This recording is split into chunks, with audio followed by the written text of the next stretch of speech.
Merci. Oui. On va reprendre.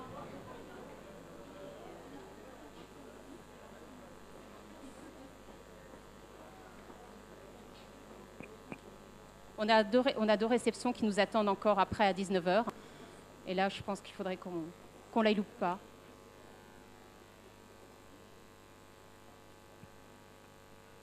On va changer d'univers. Et pour cela, j'accueille Monsieur Delage, journaliste. Merci de cette... alors, on va...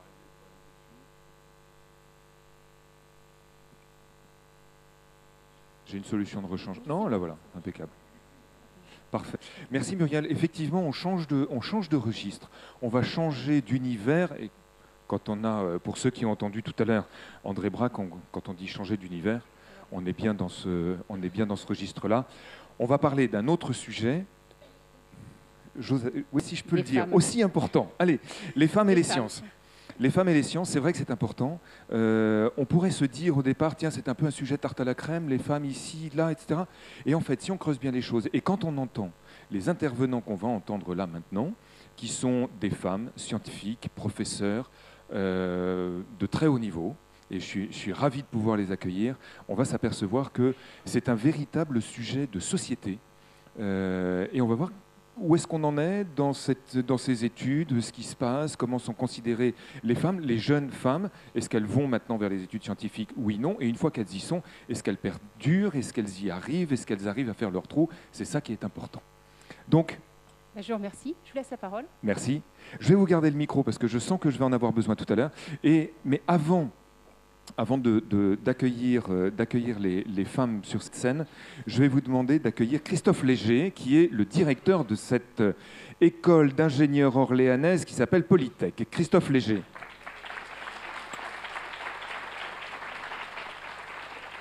Bonjour Christophe. Vous m'avez fait peur, monsieur Delage. Pourquoi je vous ai fait peur? Vous avez dit que c'est des femmes qui vont intervenir. Ben oui. Oui, mais je voulais... Alors, pourquoi Christophe Léger, directeur de Polytech? Vous l'avez compris pour ceux qui sont les plus assidus, qui ont bien regardé leur programme. Demain, vous ne serez pas ici, mais à Polytech. On sera ravis d'accueillir tous les membres du colloque à Polytech, effectivement, sur le campus universitaire de la Source. Donc, école d'ingénieurs. École d'ingénieurs. Première question, vous y avez des femmes, oui ou non? Oui, bien sûr. Alors, je vais pouvoir commencer à lancer des premiers chiffres et introduire le débat de tout à l'heure. Une bachelière sur 2 et simplement une fille sur 4 en école d'ingénieur. C'est largement insuffisant et pas du tout justifié, dans la mesure où les jeunes filles qu'on accueille en école réussissent très bien leurs études et en plus sont embauchées à la fin aussi bien que des garçons.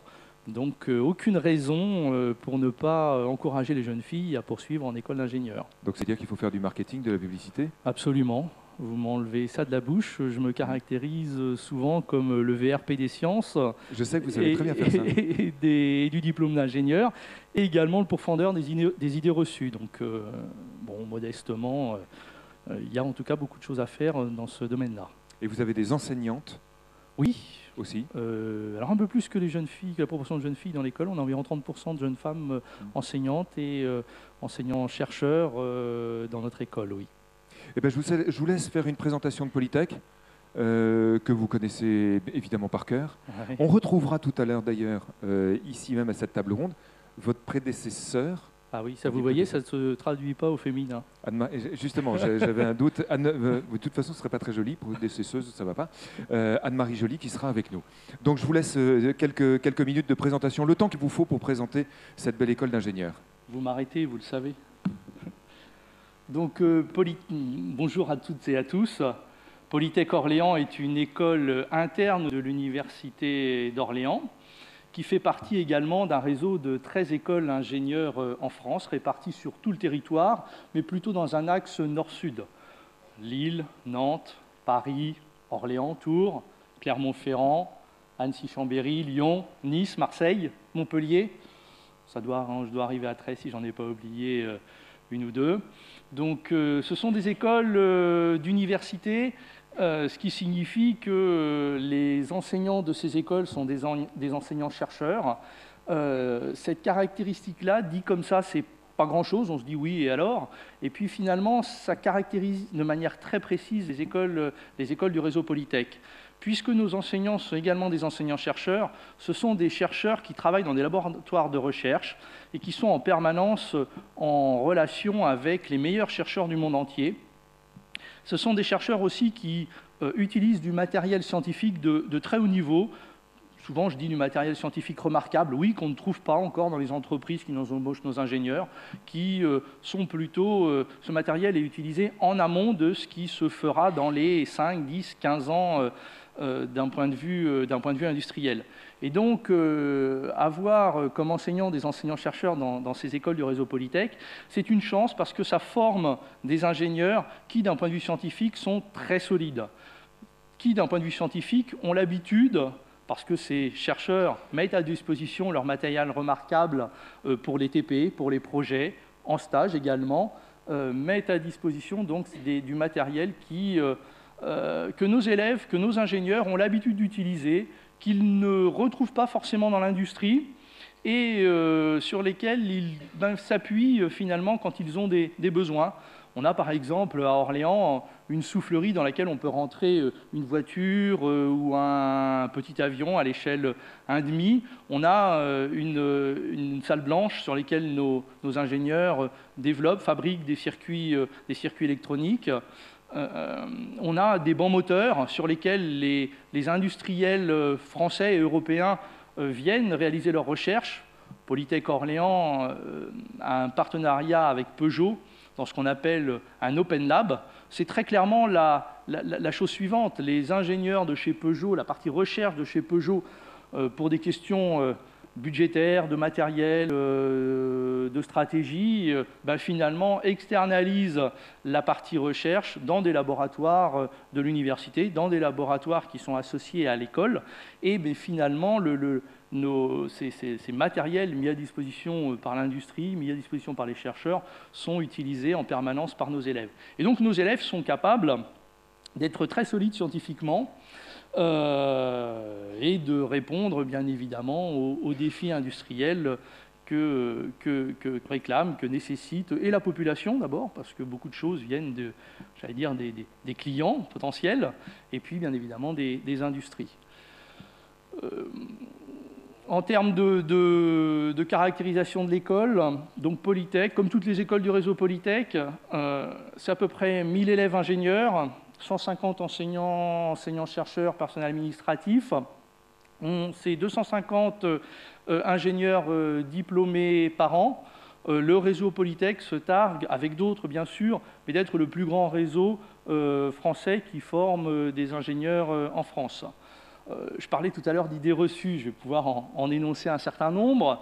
Souvent, quand je rencontre des jeunes, ils me disent oh, « les études d'ingénieur, c'est pas pour moi. Oh, c'est pas que je suis mauvais en maths et en physique, j'ai 10, 12 depuis la première, aussi en terminale, mais je sais pas trop. En tout cas, c'est pas ce à quoi j'ai envie de destiner ma vie. » Parce que souvent, on leur présente finalement des disciplines scientifiques. Et effectivement, intéresser un jeune, alors il y a quelques jeunes pour qui travailler sur des disciplines scientifiques présente un intérêt majeur, mais l'immense majorité se dit finalement faire de l'électronique, faire de l'informatique, faire de la physique, faire de la chimie, au sens où ils le comprennent, où ils le perçoivent, c'est pas forcément très excitant.